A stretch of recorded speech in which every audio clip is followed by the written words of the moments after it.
Three, two, one. Welcome back to New Realities. And what you're seeing there on the screen is this amazing upcoming event in Sedona that my friend Suzanne Ross is putting together, another epic event, the 10th anniversary of the Sedona Ascension Retreat. It's a real tradition. We have one of the keynote speakers here, Adam Apollo. But Suzanne, just do a brief review of some of these fantastic speakers. So excited about the 10th anniversary celebration, Alan. We are celebrating a new humanity uniting and a new earth arising. And I'm so glad to be celebrating it with amazing guests like Darryl Anka, Billy Carson, Robert Edward Grant for the first time, as well as our guest today, Adam Apollo. I'm so excited to have you here with us, Adam. I have been looking at your websites and just really blown away by everything you've been doing and creating. Thank you so much, Suzanne. It's really an honor to be here with you and always with you, Sir Alan Green and just Alan Steinfeld. Such a pleasure. And I'm really looking forward to this event. It's an exciting gathering of people. I mean, really, you've got a powerhouse group of Ascension Avengers coming to the table. And we're going to put them all together. Well, everyone will do their individual, but then we'll bring them together for a panel where we can feed off each other and just kind of take it to a next level altogether. That's something exciting. But for you, Adam, you're one of my favorite people on the circuit because you come up with new insights into the nature of reality, the structures of the new physics, the potential for the human mind, and connecting that to the past, which is some of what we'll talk about today. So where should we jump in? So we want to talk about the past, but in terms of what the evolution of the future looks like, right? So it's not just, so how do we connect the events of Avalon to where we're going into this fifth dimension and ascension reality? Sure, that's a great question and not an easy one to answer, by the way. You know, it's looking at our society and our planetary culture, we can see how many complex issues we're all dealing with at the same time. And the issues that we're facing are truly a confluence of patterns, old wounds, trauma patterns, as you would say in Hinduism, karmas and sanskaras laid into the process of our societal evolution. And we're in a moment right now where a lot of that is coming to the surface, coming to a head, and really forcing each of us to face a deeper level of transformation and acceptance of self in order to move forward in a graceful way as a planetary species. Now, if we really take the greater context of what's going on, if there was a super advanced civilization all the way back in the pre-Diluvian era, the time of Atlantis, you could say that we are once again coming full circle to this moment where the rise of a planetary level civilization has brought us the potential of taking a leap forward into a new way of being and a new way of life. And in order to do this, we have to really look at what the basic everyday psychology and needs of the people are. How do we actually address the real world challenges that people face on a daily basis? So what I've been looking at is how the economic system and financial system, as well as the things that we do for fun, the sort of gamification of popularity that goes on within social systems, and apply new concepts to that to just help turn us, as Buckminster Fuller would say, with a trim tab to turn the ship into the right direction. And so this is really where my project Core Nexus comes in, where essentially I've found a way that we can liberate people from the existing centralized social networks that are selling their data. You know, we're all stuck there because we're all already in it. We need it for our businesses. We need it for our reach. So you can take back your social network identity. You can import all of your data ball from Facebook, Instagram, Twitter, you name it, and then leverage your existing content on your hard drive or your social content to quickly, almost instantly create digital products and services, use different AI tools to accelerate the ability to teach a course or make episodic video content or audio content, things that create tremendous value for others. And every time you make those sales, you can split royalties automatically with friends, but you can also take 1% up to 100% of that amount you're going to earn and donate that to whatever area of impact you care about. And so with every sale, you're earning impact points and you have money going into these impact wallets. Now, this is usually where the story ends. You have a good business model and people say, okay, great. And it's donating to charity. Good job. You know, we all get to put a smile on our face and have the Good Samaritan badge. But I went further than that. And I realized that instead of just shotgunning this money off to black box charities, where you never get to see what happens with it, you never know what the Red Cross actually does with your money, and 90 something percent goes into administrative fees anyway, we decided to create a mission system where you can attach bounties to real world missions. And that means a group of kids, instead of doing TaskRabbit, cleaning up toilets or Uber or Lyft, they can get together, go do a beach cleanup or do an arts project in the city or create a new kind of thing that's going to help civic welfare in some way. They go, they show up, they take some selfies, they have a real world social experience together. And then boom, $100 hits their wallet, they earn badges and they earn ranking and they rank up inside the system. So we're really looking at how do we create an army of planetary stewards to make the next generation truly the fleet of superheroes we need to bring our planet back into balance. And do you connect Core Nexus with UniFi.org, Adam? Absolutely.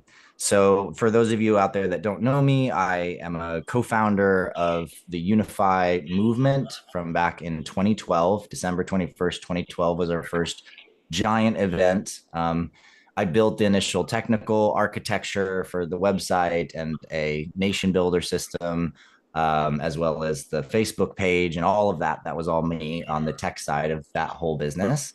And now one of my best friends runs this business. Her name is Tammy Scarlett. And UniFi has done over 111 campaigns. We've reached hundreds of millions of people. In fact, every campaign on social media, we reach over 200 to 300 million people.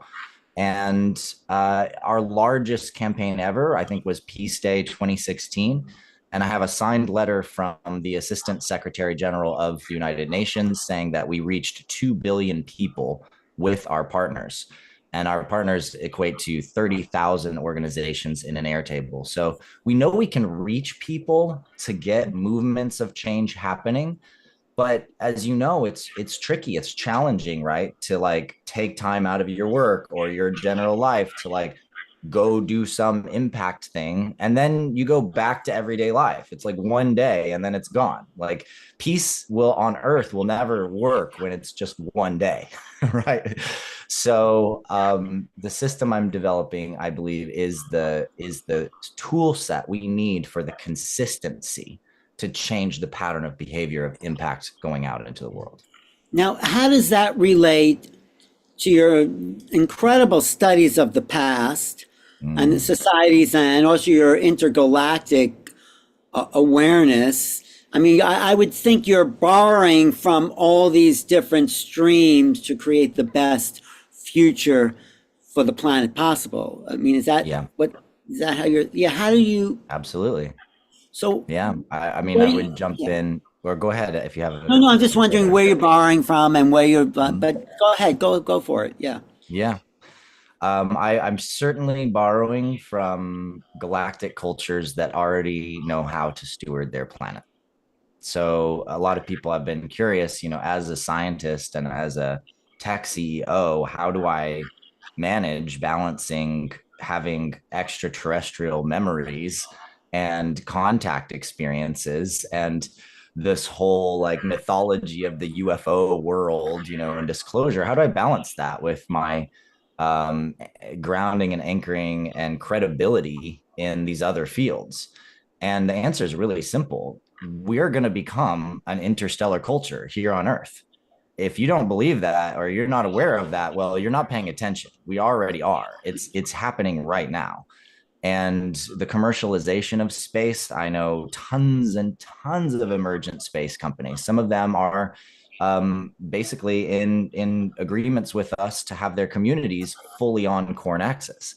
So as the rise of this nature comes about, where eventually it's going to be as simple as you go get in your car, and instead of driving on the road, you go up vertically, and then you go spend the afternoon on another planet, go have, dinner somewhere, go watch a sunrise somewhere, go to the other side of the planet and watch the sunset, and then come back to Earth, stop by in Japan for sushi before you head home. Like, that is going to be the accessible reality in a very short amount of time from where we are right now. And that shifts the way we think about freedom, presence, who we are, what we're doing. And it also increases the need for safety around our identity. It increases the need for understanding AI and how we can work with AI in a way that's beneficial for mankind and all life on Earth.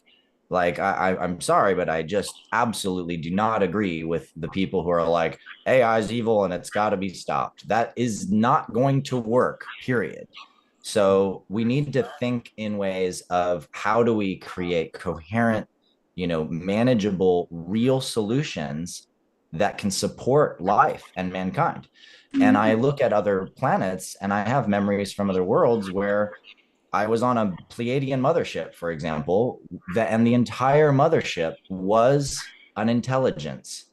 And she was not artificial at all. She knew every person on the ship. She had deep relationships with every being on the entire ship. She managed the food, the water flows, the gardens, all of the engineering systems, and was in a very many ways like a deva, as we would call it in ancient cultures on Earth, a goddess in a sense, hosting this population of humanoid and other beings inside of her body as a starship.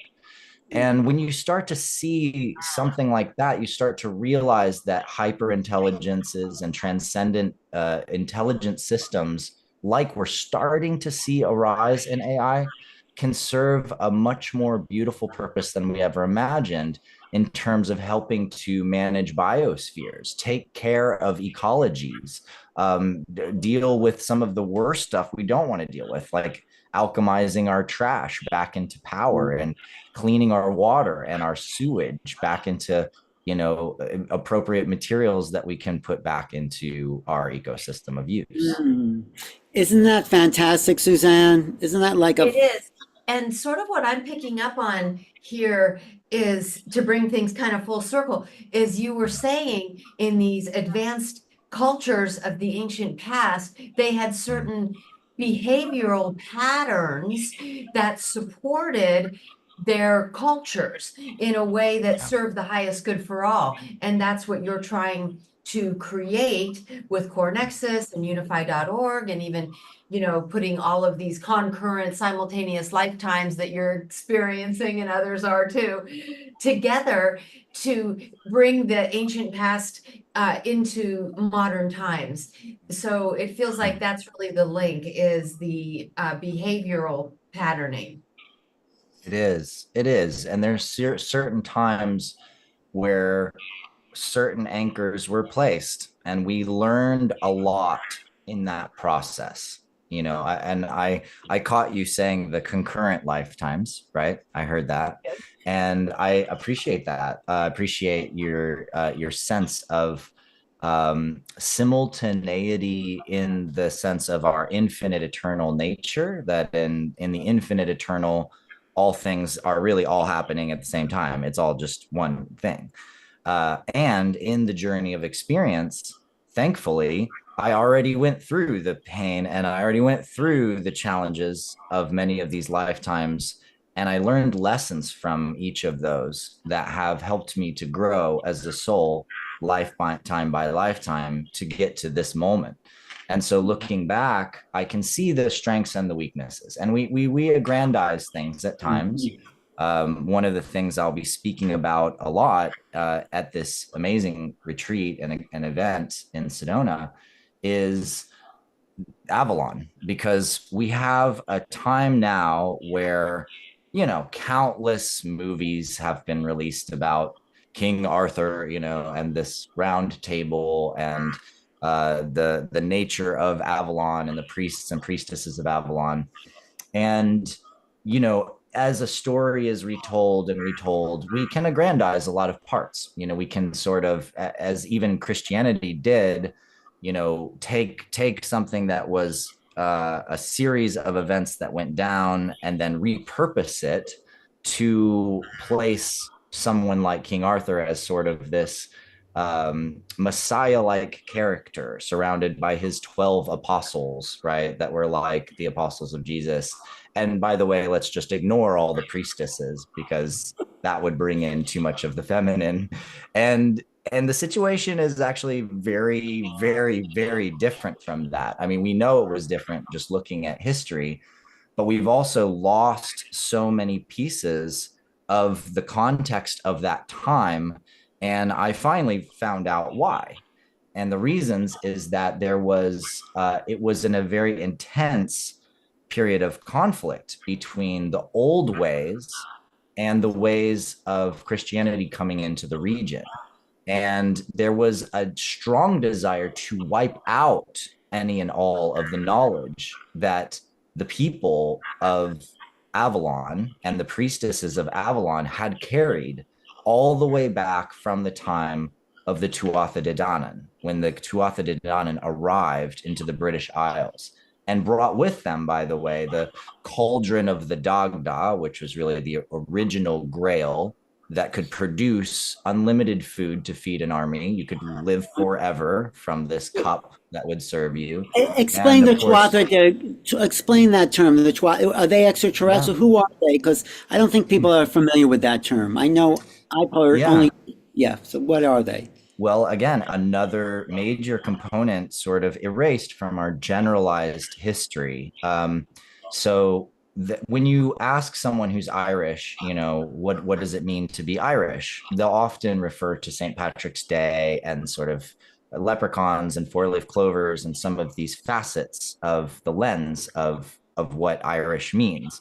But that is actually the replacement lens. That's the disinformation campaign on top of the truth, because the truth of the Irish people goes back to the time of the Tuatha De Danann and the ancient Celtic, essentially old Gaelic, but what they call ancient Irish was the language that came in through that culture in that time period. And the Tuatha De Danann were said to have arrived into the British Isles area and landed on the Iron Mountain. And they were said to have come in riding clouds.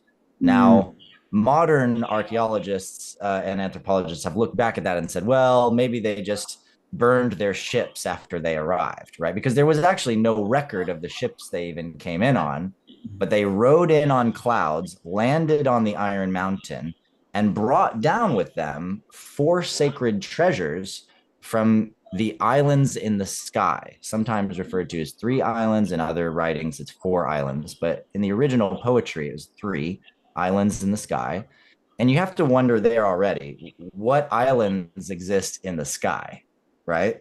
Yeah. And of course, again, we say maybe it was just islands to the north. But those 4 sacred treasures, the cauldron of the Dagda, which, you know, this bowl that was perhaps a replicator that could generate food infinitely. I mean, there's nothing else in history that we see that matches that kind of thing. And there's no understanding of what could produce food infinitely for an army, right? We don't understand what that technology is. And then you have, of course, the spear of Lug and the stone of fall. The stone of fall is, you know, said to be able to control the weather. and had tremendous power and would ring whenever a new king arose in the land. Like it would sing, the stone would resonate. And some people believe that it's one single rock in a certain area of the island, but I actually believe that the original stone was one of the ark stones, just like the stone, the black sunstone that was in the Ark of the Covenant. And that this stone was essentially an energy device and system, but that could be used to control space time to some extent, perhaps even move giant megaliths and things like that, but also control weather, etc.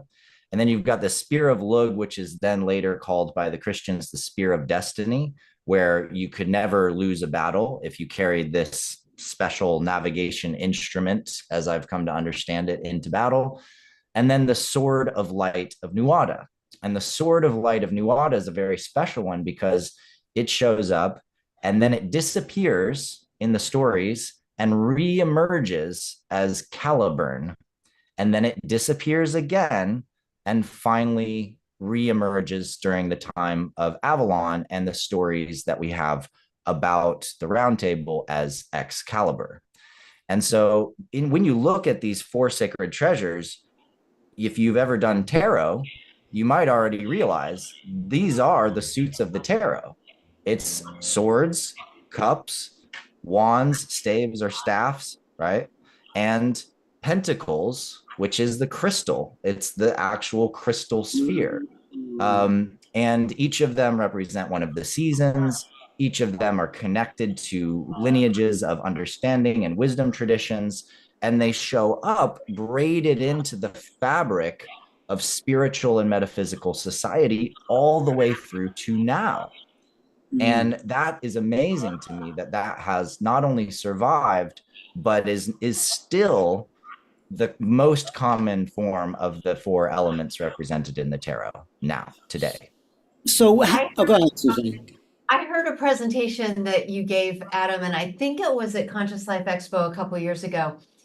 And you were saying how there was a group of people, gosh, there were mummies and skulls that you took to universities, and there was several experiments done on the DNA, and they could confirm that the maternal mitochondria was human, but the paternal could not be identified as human. Correct.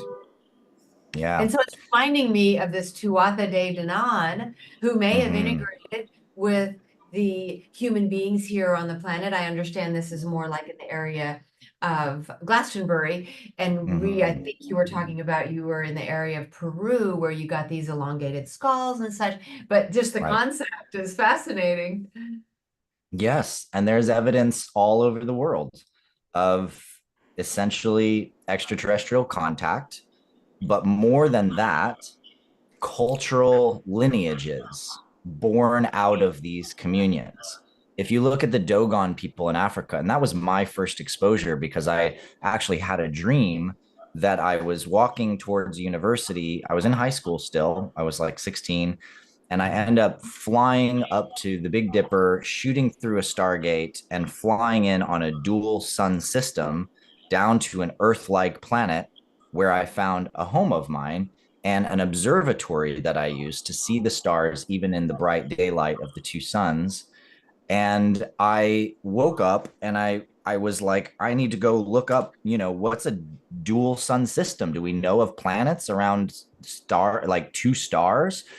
And I end up finding online and the internet, and this is in 96 or 97, I end up finding early stories and writings about the Dogon. And the Dogon had their story, their mythology as a people. One of their most important stories is that they had a group of beings come down from the sky, form a pool of water, and swim in the water, and then come up and sort of float in front of them. And they were dolphin beings, and they called them the Nomos. And these beings, the Nomos, taught the Dogon about the star system that they were from. Now, some people interpret that that's where the Dogon are from, but the story is actually that the Nomos were talking about where they came from. And in the maps that they created on the cave walls to tell the story, they mapped the exact, precise, mathematically accurate, I mean, literally to, to millimeters, pretty much, the rotation of Sirius A and B on their cave wall. Now, this is huge, and it was a major deal later on, because an archaeologist friend studying this had an astronomer friend who saw it, and he was like, wait, we just that was just published, like we literally just found out the rotation between those two stars in the 1980s, right? And here it was on a cave wall of the Dogon people. And so we have evidence like this, and I've gathered a lot of this evidence, and I talk about that on a Gaia show from Stairway to the Stars, where I talk about the ancient history of humanity and ancient cultures, and really get into the roots of how a lot of these ancient cultures point to the stars in our relationship. So you take all that past history and you're putting it into this new technology, this new development. What exactly are you taking from like the ancient Irish culture that is useful to us today? I mean, it's great stories and it's meaningful as history, but is there anything, because I think they left keys in their tools to help us be more like them, would you say? Yeah, certainly. I mean, I think, if you ask Orville Looking Horse, chief of the Dakota Nakota Sioux, about the roots of how the Lakota people survived so long and kept their traditions, he'll tell you, well, it was White Buffalo Calf Woman who was Star Nation. He won't say that one out publicly on a big stage, but privately, that a Star Nation ambassador of their ancestry came back and revealed to them the 7 sacred rituals of the Lakota, so that it could keep them on track, right? To keep the people on track and not get caught up in so much of like the battles and the infighting and people fighting over land. And then, of course, the white people coming in and essentially pillaging and slaughtering. So it was a navigation instrument for them spiritually. And I would say that, from many different time periods, we lived lives where, doing good and the meritocracy of being itself, like you could just go out, do good things and help people and generate through that the support that you needed, right? So you would get your house covered for you, you'd have food given to you, you could generate economy and money and life just by like going out and leading and doing good in the world and getting people behind a cause. And then together you would build castles, together you would create amazing things that then provide for everyone. And in our day and age, I think we've kind of lost that sense a lot, because it's like, I got to pay my rent, I got to deal with my bills, I got to do my car rental.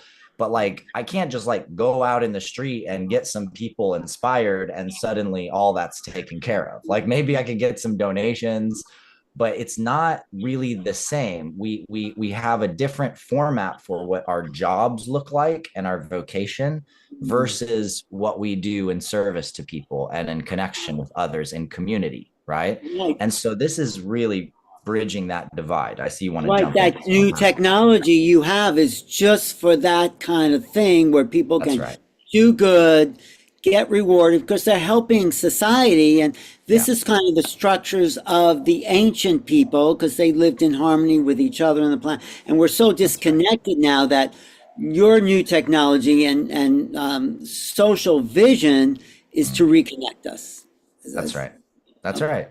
Yeah. And to recreate the magic of what happens when people just choosing to take action to do good becomes the fuel that funds everything they need in their life, takes care of their rent, takes care of their bills, earns them the money, earns them the credibility and the ranking and the presence and the celebrity statuses, if they want to go that far, to be who they are through the purpose and through the gift of giving to community and have that actually make impact. I mean, our world is so backwards that if you own and run a nonprofit, your main job that you have to do isn't even about the impact you're trying to create.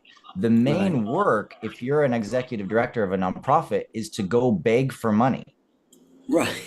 That's your job. You got to beg for money all the time. And so you've got to do dinners and all these things constantly to beg for money, to ask for that money. And then guess what? The money comes, but you've already got all these bills. So now you've got to pay all of those bills. And then eventually there's a little bit that goes to planting some trees, right? As an example. And why it's just a system, it's a systemic difference to say, well, we have this amazing system called the internet. We've got tools for instant money transfers. We've got ways to pool capital and distribute it in ways. So what would it look like instead if you just have someone who's like inspired to spend the day out in the woods and plant some trees, and they could just do that and record that that's happening, and then boom, they're getting paid for it. So that's it. And then there's none of the other cycles necessary that dilute the original gift. And now also we can take these massive multi-billion to trillion-dollar impact funds that aren't moving at all, that are supposed to be helping us fix the planet through SDGs, and a lot of that money is just sitting there, and create a conduit for that capital to actually move right to the ground, right to the people, right to where the actual impact is happening and the good is happening, and create an entirely new economy out of that. Wow, that's great. It's a great vision. I'm just curious. We could go on and on, but I just want to ask you, and maybe Suzanne does too. What are the lessons we learn when we look at Avalon? It was a beautiful place, and then there was bumps in there that led to its demise. So can we learn from there that we can use to not create those same patterns? Yeah, well, in the true stories of what went down in that time, I think one of the trickiest things was prophecy mixed with this sort of sense that some people were ready to know the truth and others are not.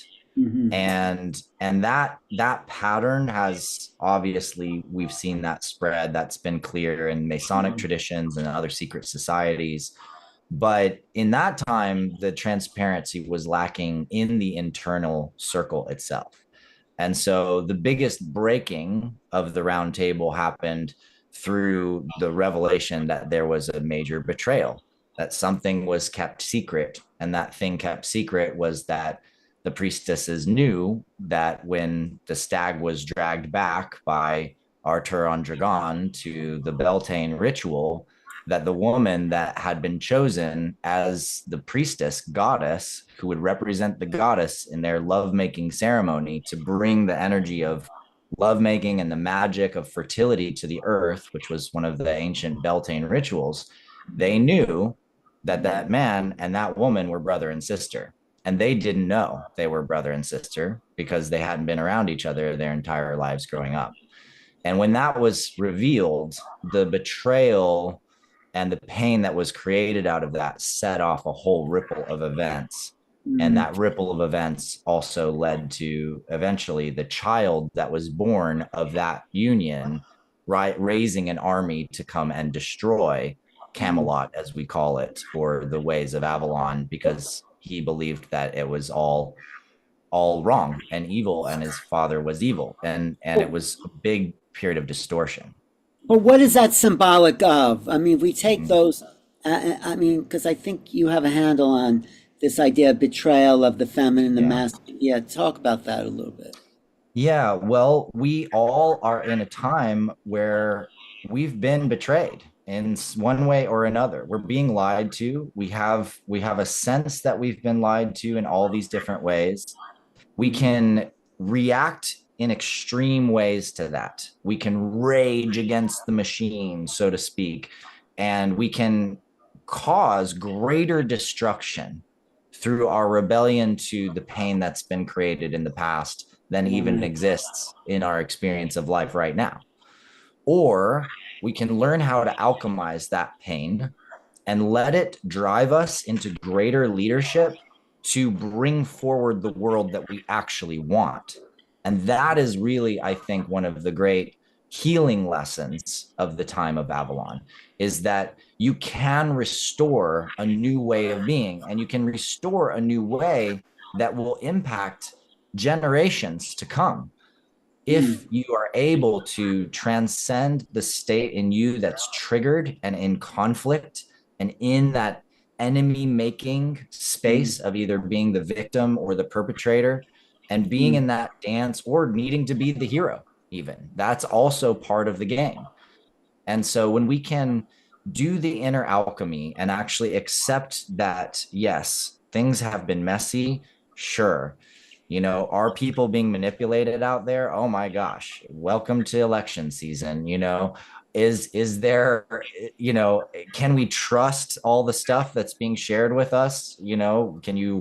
Can you trust the stuff that you find on social media? No, absolutely not. You have people claiming the earth is flat, for God's sakes, and so we're in this mix right now.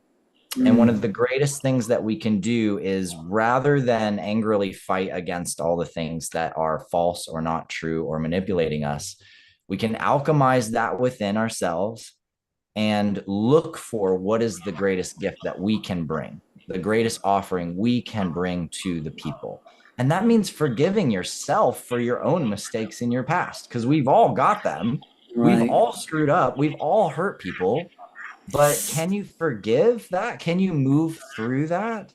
There's people in my life as a public figure where I have this one guy who, he hates gay people and trans people and thinks that they're the root of all evil. And his sister was doing some posts around this.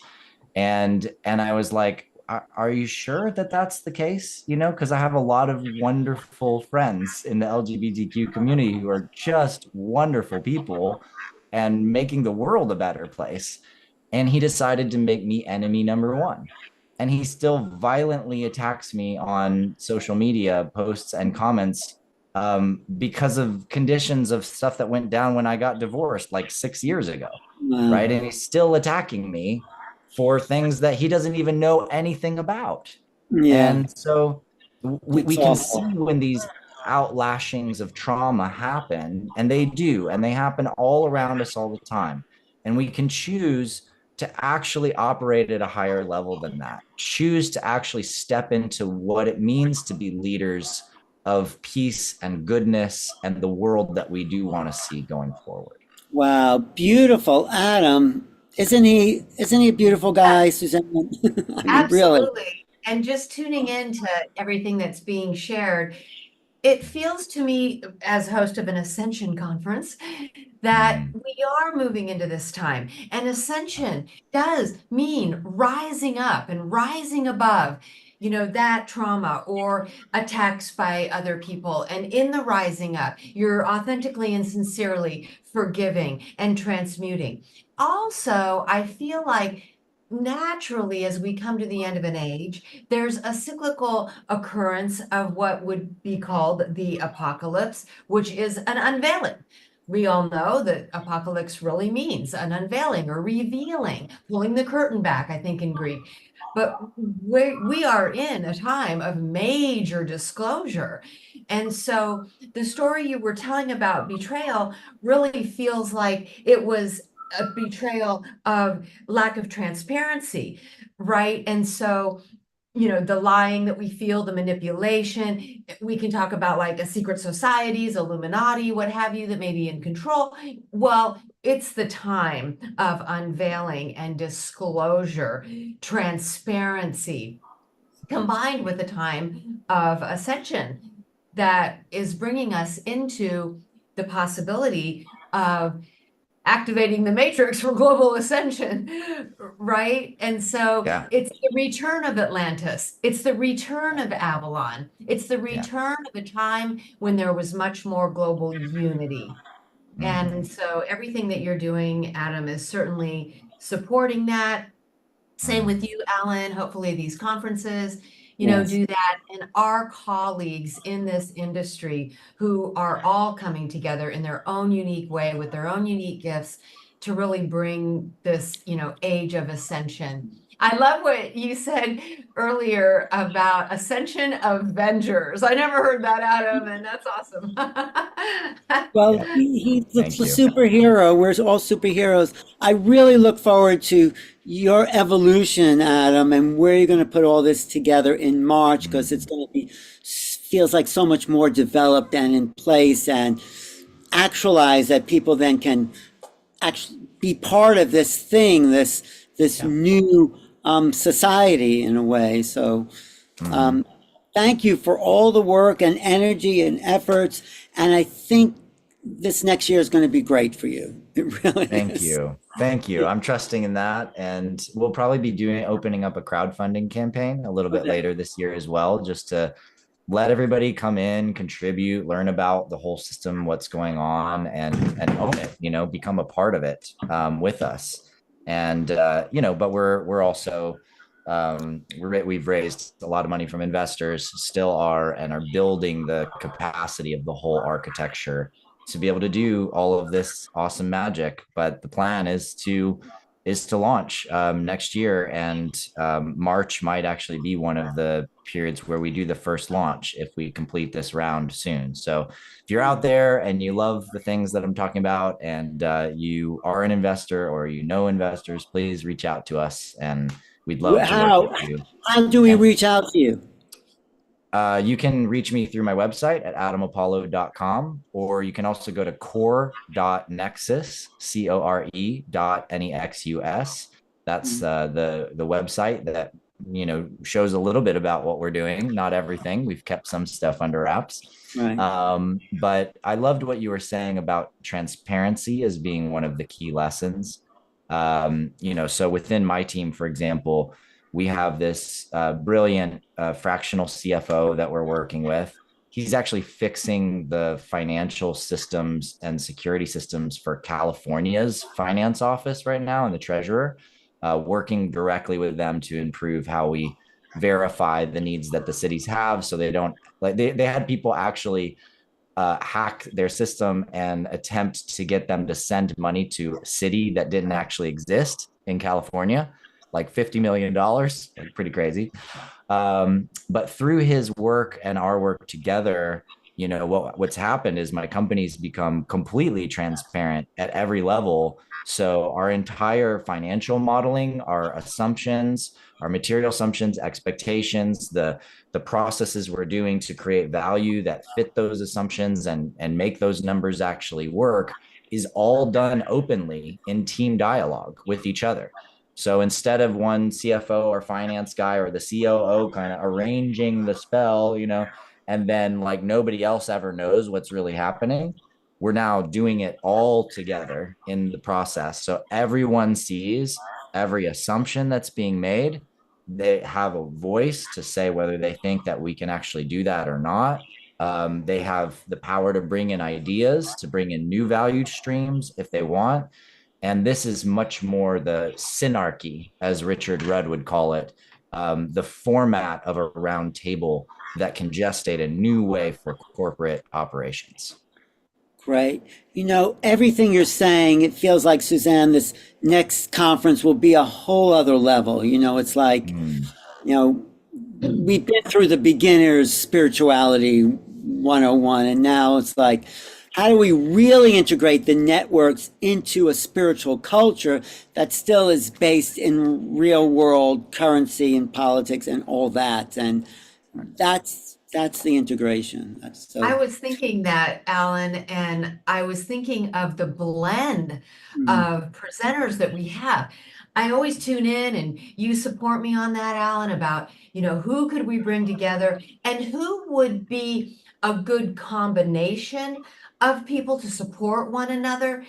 And I was thinking about Sarah Bressman Cosme and how she's, hypnotizing people who are bringing forth their stories about their lives in Atlantis, right? And in bringing forth that information, revealing a way of living and being in Atlantis that we can adopt to make a more advanced civilization here and now.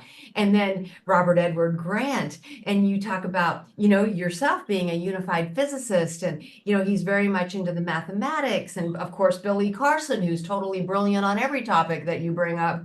It's just like, wow. And then of course, Darryl, tuning into an extraterrestrial advanced being with teachings about the soul. So yes, thank you, Alan. And it's really a magical blend of people coming together to really accelerate the ascension energies on the planet. Yeah, well, thank you, Suzanne, for putting the effort and, putting it all together with Adam, Robert Edward Grant, Billy Carson, William Henry. These are the superstars of our team here. It's an all-star game we got going, and I look forward to seeing you again. Conscious Life, you're going to be there this year, Adam, at the Conscious Life? I believe so. Yeah, absolutely. And yeah, very much looking forward to this event with you all in Sedona. It's going to be really exciting for any of you in Arizona watching this. I am leading an event on November 9th in Scottsdale, just outside, just in Phoenix area. And it's called Keys to the Kingdom. So if you want to get a taste of my work, I'm going to be teaching for 4 hours there. I'm doing this series of key topics of how to work with and manage your energy body and energy field, understanding the unified physics of that, understanding past life memory and how to access your purpose through the longer now of time. And then one of the most interesting things is I'm teaching sovereignty skills. So how do you set up a private trust web to protect your assets? How can you file your taxes leveraging lawful money and claiming lawful money and not have to pay taxes on the income that you claim that way if you do it properly? And then also getting into our relationship with the divine in everyday life. So it's going to be really, really fun. You can go to Apollo.com and there's a Keys to the Kingdom link there if you want to learn more about that. But we still have some in-person slots left. And there's also an unlimited amount of virtual slots. So if you want to join virtually, you can, but I'd love to see and meet some of your audience and friends out there in person. All right. We'll put this in the link in the description. And Adam, thanks for spending some time. I'm glad you're part of this event with Suzanne. And thank you. What's good about this event? This event is not those massive zoos like the Conscious, which is Life Expo, which is beautiful.